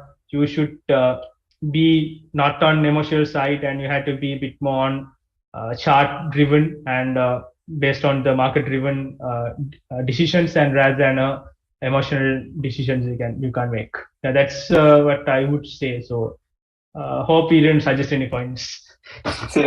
Again, this is not crypto investment advice. So there was a question asking about to explain more about the security aspect of blockchain, because I think we might have run over that, saying that it is secure. So why is it secure? Can we get to that point? So it is secure because, as I told, I think what they're expecting is about hashing and stuff like that. Yeah. So its main security, there are different layers of security in blockchain, but the basic layer of security depends on nodes. So if any blockchain comes where they have only 10 nodes, 15 nodes, then I would say they are not secured. They are like distributed systems where you can go and hack on at least, if there are 20, at least 11 nodes, then you have the majority of the power, like 51% of the nodes on that. So the rest of the 9 nodes will agree what that 11 saying. But the main security comes in Ethereum, Bitcoin, all the popular ones is about their nodes. So they have millions of nodes out there. Nodes means millions of computers or mining machines that are running those data, so the history. So you don't know where it's running. You don't know, you can't locate it. Even though you locate it, you can't go and hack that one because it's someone's else machine or someone's else server. Even if you hack that one, it's basically hacking that particular one out of that million. Where you're supposed to hack, like even if they have 10 million, you have to supposed to hack that at least 5.1 million, 5 million and one node to get that 51% power, which is not possible. And the second layer comes is identifying this 5.5 million and one node and hacking that is one layer. But the second one is you have to hack that all 5.1 before the next block comes. So every blockchain has different mechanism to build the blocks. So blocks means it's a package of transactions that happens within a 10-minute frame, or else when the package contains the 10,000 transactions. So every 10,000 transactions comes, they build a package. It's like an envelope, you'd say, or you can say it as a data ledger, where they put it into that particular envelope and they put it along with the last block that it comes. So you have to do these manipulations on 5 million nodes before the next block comes, because if it comes, it refers to the previous block. Once you do the hacking on the previous, you have to do it on the next block as well, because otherwise they will lose the link and the blockchain won't believe that what you did is the correct. And apart from these technology side, it's all about hashing. Every information that going to blockchain is hashed, and they have a Merkle tree kind of a structure, which you can learn it on other resources because it's pretty complex structure to explain it fast. But you have a Merkle tree kind of a structure where all the transactions will be stacked in a pyramid kind of order. That's where it's provides the security and the immutability aspect, because once you change one particular transaction, you have to change all the transactions in that block. And that means there are 10,000 or 100,000 transactions will be there. And once you manipulate that, you have to manipulate the block, you have to manipulate the chain on a particular machine, on a particular node. And you have to repeat that on at least 500,000 of nodes. Then only you can hack that blockchain. So that is the difficulty, and that is where the security aspect comes on that, where people claim that supercomputers or different new things like that we have can quantum computing and things can hack the blockchain and manipulate that because they have a fast computation power, fast hashing power, which is possible on some extent. But now we have a lot of blockchain, as I told, it's more fast moving and more driven domain and the community. We have most of the blockchains now comes with the quantum proofing, even before the quantum comes. So before the quantum comes and hacked, we have quantum proof blockchains. And there are blockchains, even, there are concepts comes like people can shut down all the governments can come together and shut down the whole electricity in the world, which means most of the times we will be shut down the data connectivity. That means all the nodes will be shut down. So then people can go and manipulate whatever they want, because we don't have 10 million nodes at that time, where the Ethereum will run with 10 or 15 nodes, can manipulate it. So what the blockchain community did was they put some nodes on space as well. So now some of the spacecrafts and satellites, where the nodes were hosted, and even the whole world is shut down, there are nodes running on the satellites which recording every transaction. When the Earth gets the power back, they can pull it from the satellite as well. So there are a lot of mechanisms they take to make it blockchain secure and make that security sustained for a long period. We don't know when it will be hacked, but so far it's very difficult to hack, and always they do things to prevent that. That's how it's sustained. So because you spoke about the transaction blocks, I'm just going to send a link to everyone that there's this thing called Transaction Street. I'm not sure if you all have seen it. It shows a simulation of how these people get into the train and get on that and go on that. So I usually send that to some of my friends when they keep asking me about blockchain, and when I give this entire explanation, it's difficult to. It's actually difficult for someone to grab it at once. It's not just that you are dumb or something like that. It's actually a little bit difficult to understand the concept, because as I remember what Sharmilan also told me at the very beginning was that 80% of blockchain is actually learning the concepts and 20% is development. So it's very much different to other technologies that we have. Like if you take something like data science or something, there's a lot to learn on the development side as well, rather than the conceptual side of things. So just to mention another thing, what I feel like is rather than, so most of the people here are, based on the questions, they're trying to jump into becoming blockchain developers. So what I would suggest is trying to become that architect, or not get the title or tell that you are an architect, but try to become an architect from with the knowledge, get that knowledge to become an architect, and then go towards the development part. What do you suggest about that? It's just an idea that I had. Yes. So my suggestion is like what you said. Understanding the concept is a must at the beginning. So since I'm not an technical guy, I understand the concept only, not the development part. So after that, I went to different IT specialists and ask, and I can remember that those days, even when I'm asking them also, they also don't know what is. They also did research on things, and fortunately, I found Sharmilan those days, and so we started things. Right, so understand the concept is the first thing, and understand this perfectly, because it's not an overnight thing, right? But you guys are technical and into the development and programming and other things, especially the information technology industry. So I think it will be easy for you guys to understand rather than understanding by me, right? So do that basic first, then you will start how to move forward. Yeah, so it's same as I told, like it's 80% of the time you have to spend on learning how blockchain works and why you need blockchain and how people are using blockchain and why they are using that specific way. So it's all about not on technical side. You can have some technical knowledge on getting into like how Ethereum works, or else how they build the blocks and all. You have to have some technical things, like if you want to go that deep into hashing and different things on that, but you can easily get the overall idea and how it works without having the technical knowledge.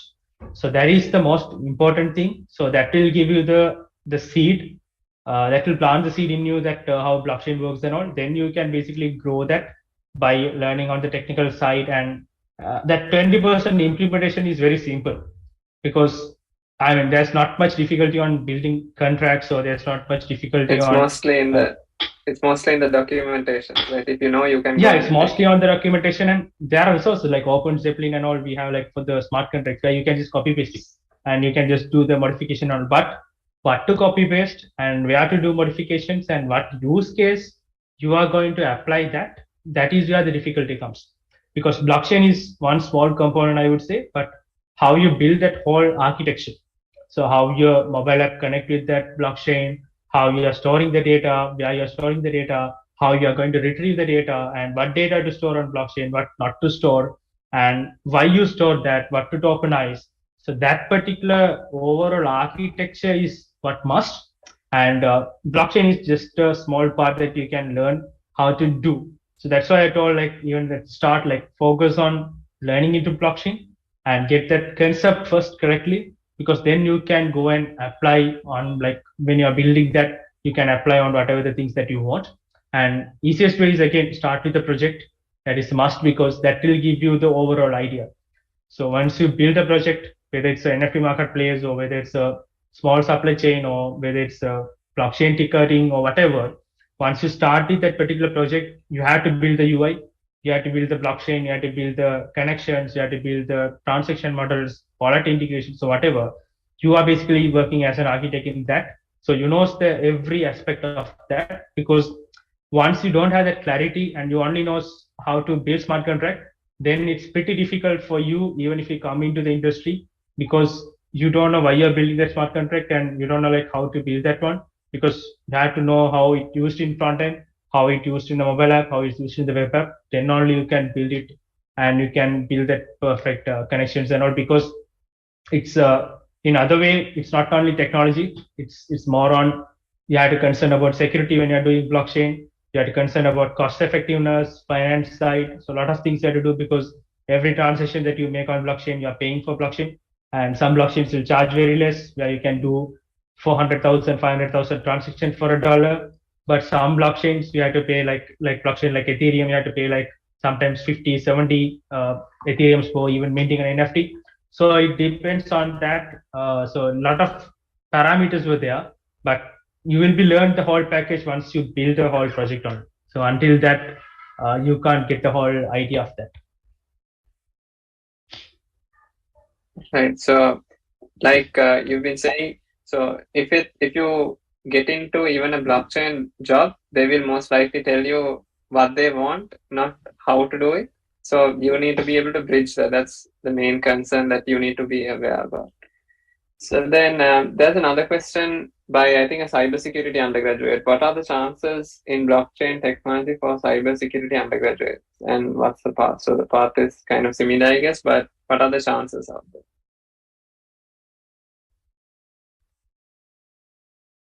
Yeah, on cybersecurity, blockchain have like, it must need to have the cybersecurity side.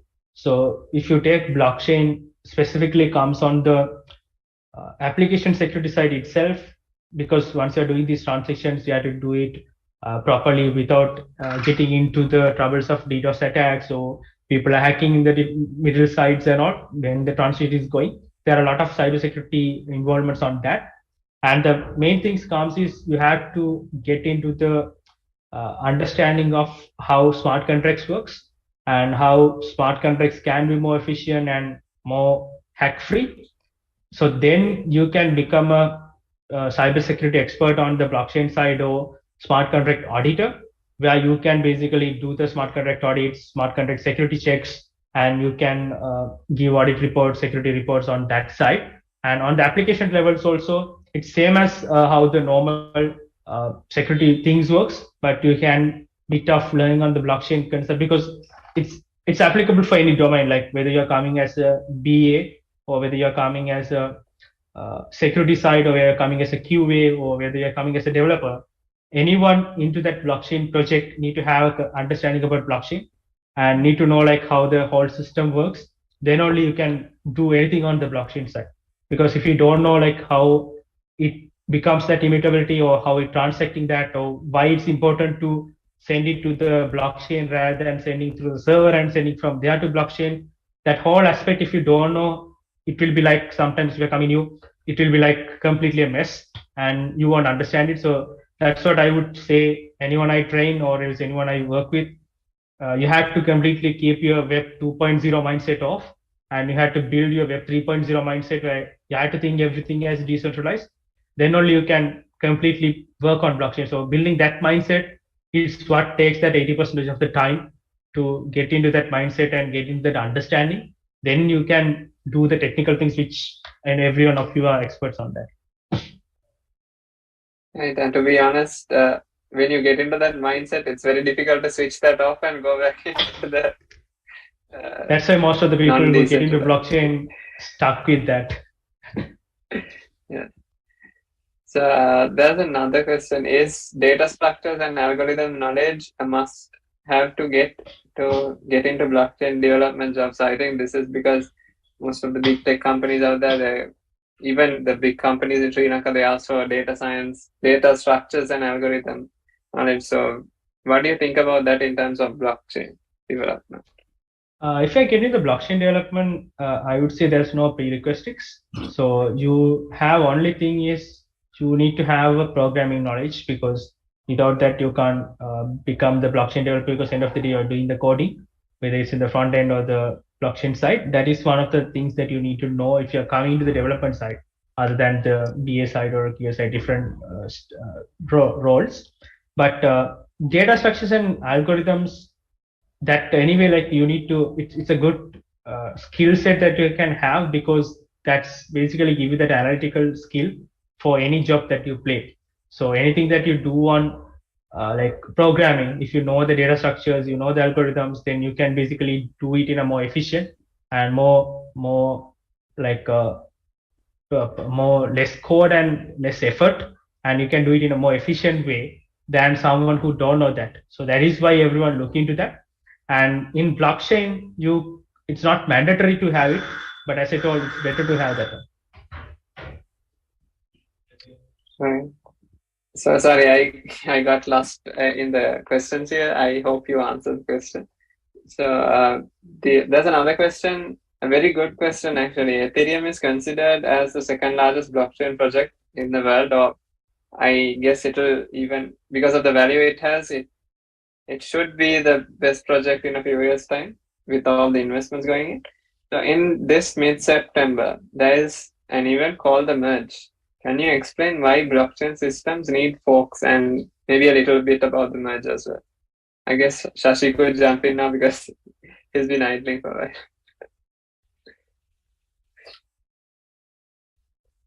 Sorry, my line. Okay, so Ethereum is considered as the second largest blockchain project in the world. In this mid-September, there is an event called the Merge, which we know Ethereum 2.0. So can you explain why blockchain systems need forks, and maybe explain a little bit about the Merge as well?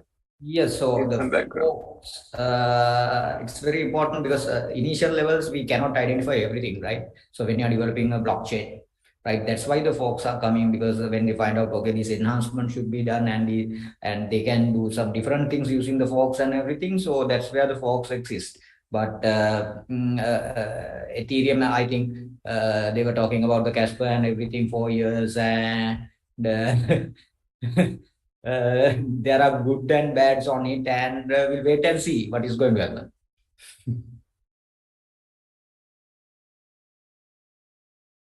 Yeah, so forks it's more towards if I talk in the technical side, so it's like the version release. So we have version releases. I mean, when we are doing a programming, we do different version releases. But once in a while, we do a bigger version release that we call it as maybe adding completely a new component on that, or as maybe a larger feature, where we release it as, or we launch it as a separate version, or the Recording it's not like stopped. small bug fixes or small version modification, but it's something that we done it as a very big. So that is what exactly call it as fork also. This is not the first fork that happens on Ethereum. There's already a fork happens before as well. That's where we have Ethereum Classic and what we have at the moment. So that happens because of a hack happens on Ethereum, where they manipulated on a small logical level issue. It's not someone hacked Ethereum and changed the transactions or anything, but there's a small logical level issue where the hashing didn't work properly, and it's tried to create a lot of new blocks and try to put the same transaction on different blocks. And the fork is because in blockchain, it built it as a chain. So multiple blocks comes together and the chain is formed. So every block that created or every mining happens, every minute, every second, there's already forks in Ethereum or any blockchain out there, Bitcoin or whatever, already been forked. So if you go to Ethereum now, if you see the chain structure, there will be 2-3 forks will be there, because the nodes are mining different parts of the world and different nodes were mining. So every nodes can't communicate with every millions of nodes. So whatever it communicate closely, they build that fork. and whatever it communicates in the other side of the world build a fork, and then which fork is sustaining more than 8 blocks will be considered as the correct chain, and other forks will be not come to the eight blocks chain, and then they'll be basically goes off. So anything that sustains that 8 block range. So that's where we wait for a block confirmation when we do a transaction, where we get like 15, 16 transactions. But we wait for that, which means like 15 block confirmations or 8 block confirmations. Once we get that block confirmation, only we can assure that our transaction is mined and put it into a block which is in the correct fork, which is not in the other side of the fork. So every day the forks happen, and what Ethereum is going to do in the future or the near future is they are changing into the proof of stake, different mechanism that comes into that. So that's one of the reasons they are putting this fork, and it's basically a feature update. So that's how it works. And once that fork happens, it will be work exactly same as how it works before, but only the mechanisms and the flows will change. So the people who are already in it won't get affected in a bad way, right? Just to clarify for the audience. Yeah, so there are different ways that they do. So what happens in Ethereum Classic and this fork is they put people and they ask the people, because it's decentralized, right? You can't just move everyone into another fork without their consent. So then you are basically acting as a centralized. So what Ethereum did in the past is they asked the people to join into the new fork if they want, and people joined, but there are certain people they don't want to join. So they are the ones currently running the Ethereum Classic. There are applications running on Ethereum Classic, there are transactions happening on Ethereum Classic, and those are the people who don't want to move to the new one, they sustain with the past one. So that's where the two forks that we have. So now this one comes, I hope they will do the same thing. They will be ask the people, whoever wants to get into this, to get in. And over the period of time, people will realize that, okay, no point staying in the other fork, where there's not much potential and this fork is maybe potential, then people will move. But it can work other way also, where the people jump into the new fork and think that, okay, new fork is not working and they want to be on the previous one. They can, it's like we are switching the version. So you can upgrade to the Windows 11, and then if you don't like, you can downgrade to the Windows 10 as well. So it's same as that, but end of the day, which helps people and which helps the transactions or applications, that's the fork that people will mostly use. And once the people are falling into that, all the miners or whatever who is the proof of stake or proof of work, all the mining parties will be joining to that particular fork, and end of the day that particular fork will sustain. So there's no way that the Ethereum or anyone can come and say, like even Vitalik come and say, like, okay, this is the fork and everything will be moved to this. Mostly as a decentralized way, they'll be put the people asking, because that's how they do for even bug fixings, even in Bitcoin. If you find a bug, because there's no one to fix a bug, so you can't just go and fix it. You can put a BIP where the bug fix reports, and EIP for Ethereum as well. Once the bug fix report comes, there are a lot of people need to vote for that. And once it's considered as a good fix, then only you can merge that code with the main repo. Thanks a lot for the very good explanation. I would say very complex explanation, because some of the audience might have lost you at the very beginning, but it was a very good explanation to understand what's exactly happening there and why it's beneficial for the community, the decentralized community. So since we're coming towards the end of time, we are running out of time now, I'll just ask one more question that I feel like will help the audience here connect with more blockchain people in the future. So there was a question that I asked previously, whether there's any Sri Lankan blockchain community. So there was another part of the question: how can they come and join with the Sri Lankan blockchain community? I think there are meetups announced, and there are some Telegram channels, and there are some Discord channels that we have created. I think we after the program we can share some links with you all, so you all can come and join, and we can have a chat. Yeah, so you can check on Colombo Blockchain Meetup, and there are channels on that, and inside that meetup there are different social media channels that you can find. So you can connect through that, or else if you need anything on blockchain technical side of things, you can directly drop it to me or anyone in this panel as well. So you can directly get into that because we are already in that group or that community. So then you can touch into anyone of us and then we can get into that. So you can reach us through firstly on me through LinkedIn and Facebook. So then we can guide you through that. Right. So this was a very insightful session, I guess, because out of the sessions that I've been to, this covered a very vast range of topics related to blockchain. So I think it was very much beneficial for the participants who joined here today. And I would especially like to thank Mr. Sharmilan and Mr. Shashi because they took their time out of their busy schedules to be here. And with that, I'll be handing it back to, I guess, Tarushi or Pasan from the organizing committee of SLTC to take over from here. Yeah, thank you for your insightful words. A special reminder for all of you, stay tuned with us until the end of the discussion for the Kahoot to boost up your knowledge and win exciting cash prizes. A kind request from you all, we will be circulating a feedback form in the chat box, so feel free to give your comments and feedback regarding today's session. And I would like to express my heartfelt gratitude to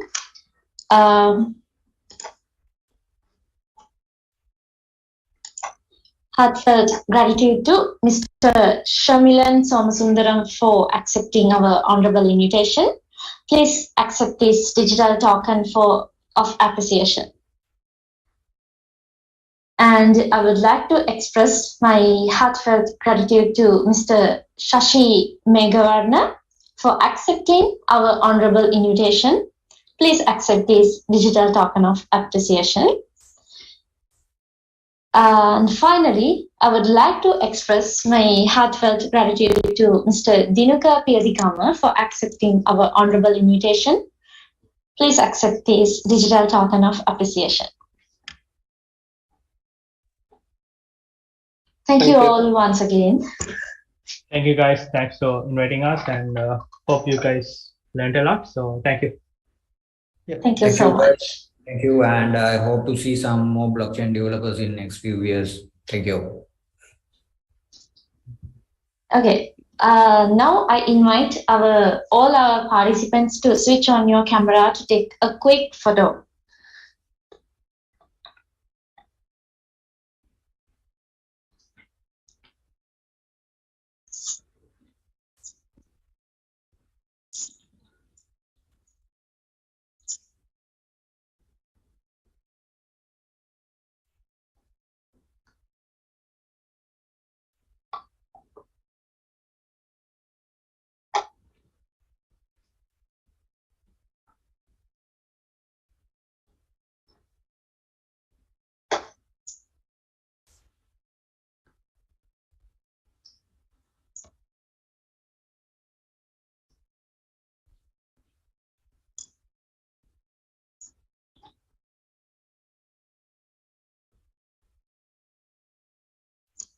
Okay, thank you so much, guys.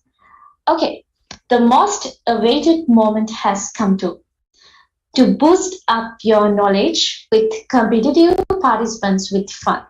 Let's move on to the Kahoot session.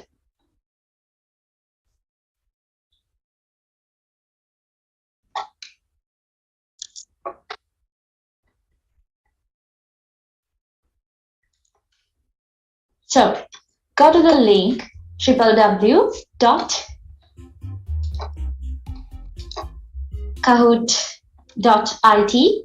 You can see it in the chat and enter the code 740805. You can see it in the display to enter the game. Okay. You can also get the link and the code in our chat. Make sure to enter your first name and last name as your name.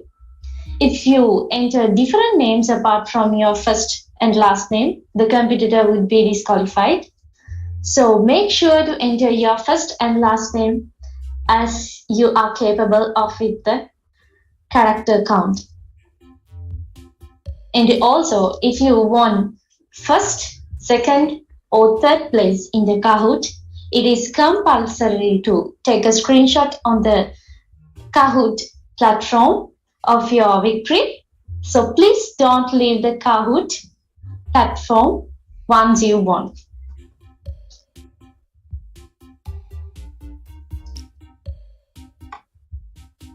Okay, I can see the lot of people are joining with us.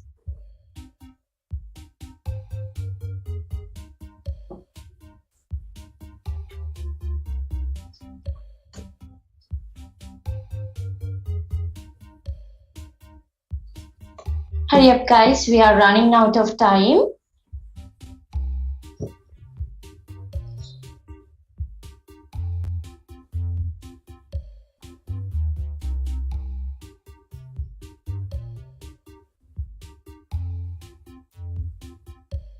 I can see someone joining.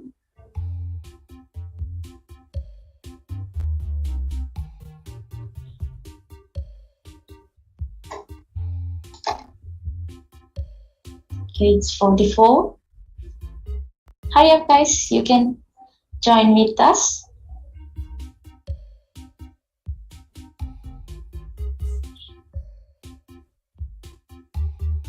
Okay, it's 48.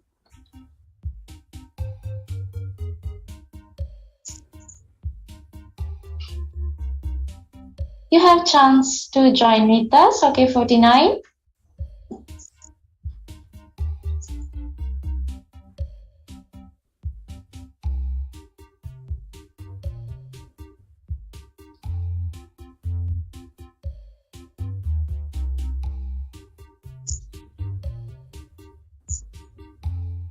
Okay, it's 50. Okay, I will give some more time. Okay, it's 50.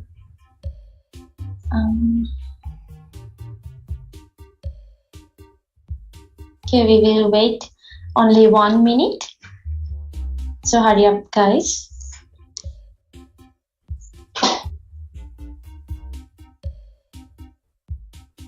Okay, it's 53.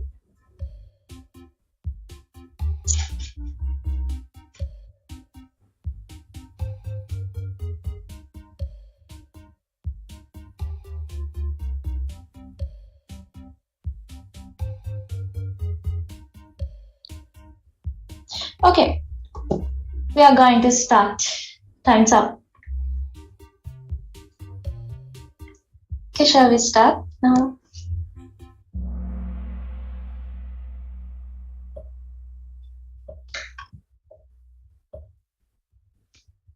Okay, the first one is who created Bitcoin? Okay. Have 1 second. Okay, 25 gave us the correct answer. Let's see. Okay, it's 𝙍𝚘𝚗𝚗𝚎, the first one, and 𝐻𝚡𝚘𝚗𝚗𝚑 is the second one. Okay, let's move on to the next. What does P2P stands for? Okay.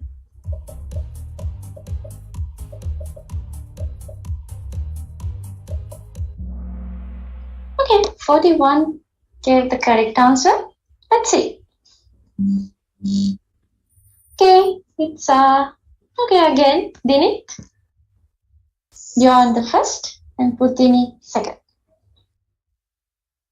Okay, let's move on to the next. Where can you buy cryptocurrency?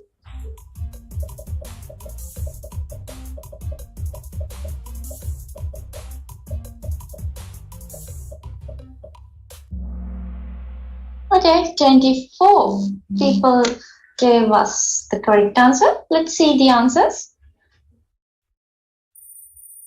Okay, 𝐻𝚕𝚘𝚗𝚗𝚗𝚗 comes to the first, and 𝑟𝑤𝑑𝑗 comes to second. Okay.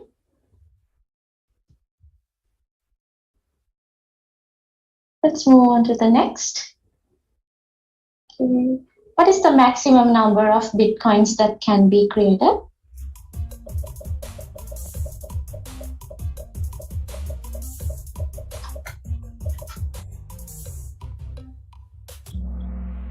Okay. 17 gave the correct answer. Let's see the poll. Okay. Okay, the same. 𝘍𝚘𝚘𝚘 is the first and 𝐼𝐺𝐶 is the second. Okay, let's move the next. What is the term for when a blockchain splits?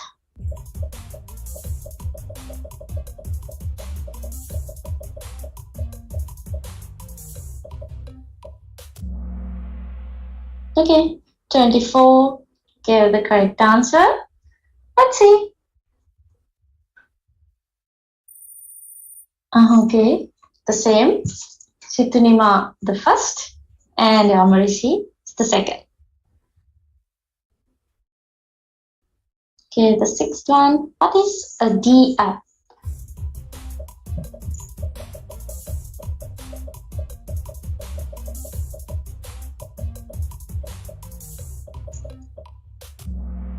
Okay, 32 gave a correct answer. Let's see who's the first, second, and third. Okay, the same.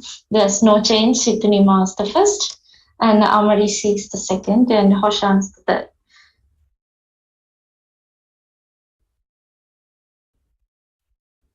The 5 elements of blockchain are distribution, encryption, immutability, tokenization, and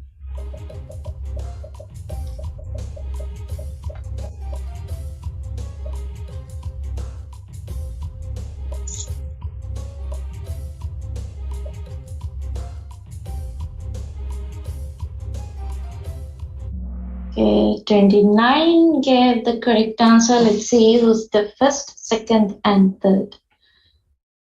Okay, there's a streak. 𝘍𝚘𝚘𝚘 the first, and 𝐼𝐺𝐶 second, and 𝐻𝐴 the same.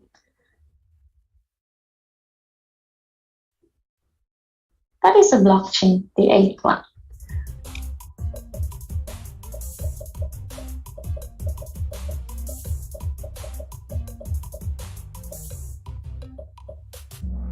Okay, 34 gave the correct answer.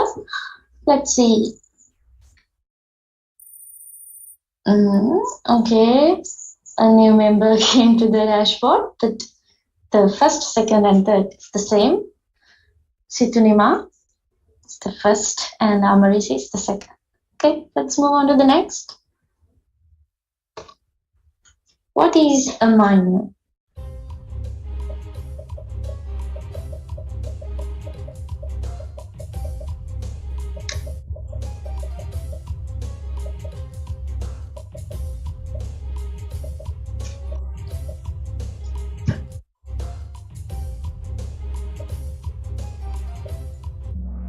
Okay, 26 gave the correct answer. Let's see the dashboard. Okay, 𝘍𝚘𝚘𝚘 is the first, as usual.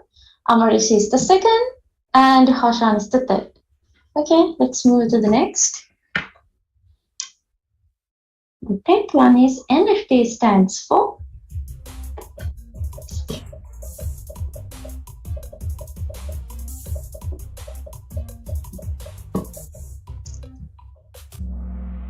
Okay, 30 gave the correct answer. Let's see. Okay, as usual, 𝘍𝚘𝚘𝚘𝚘 gave the first, and 𝐼𝐺𝐶 is the second, and 𝐻𝐴 is third. Okay, let's move to the next. Okay, 11th one. What is the cryptocurrency coin shown in the picture?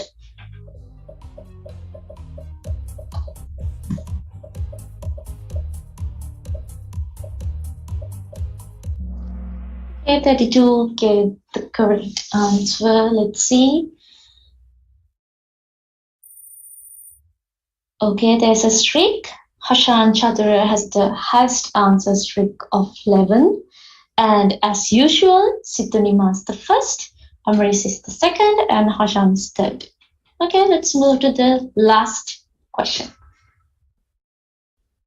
Okay, it's a true or false. A user can alter data on a blockchain.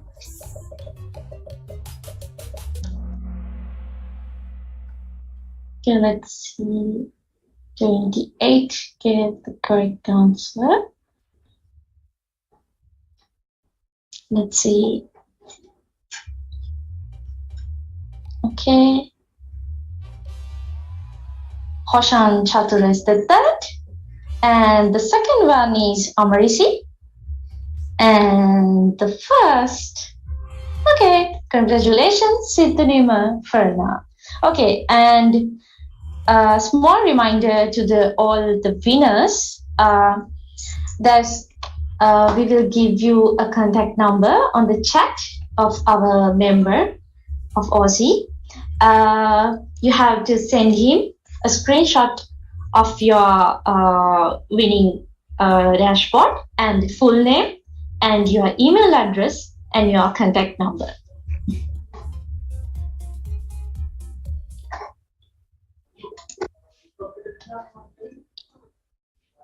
Okay, so we have come to the end of our panel discussion that explored insightful information on blockchain. Our next stage would be a workshop for beginners on the blockchain.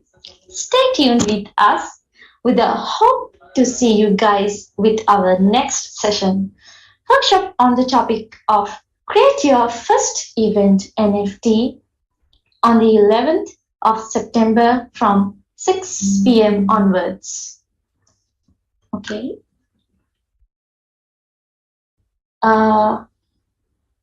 Okay, give me a second. Okay, and a small reminder again for the winners. You have to send your winning dashboard screenshot and your full name and your email address and your contact number to the member of our Aussie. It's on the chat. Please send it within today. Okay, make sure to attend the workshop to gain a valuable certificate and to earn an NFT badge as a limited count is out there. And also, you will be able to win cash prizes throughout the quiz competition. I now sign off from today's proceedings. Thank you very much. Stay safe and have a good day. Thank you.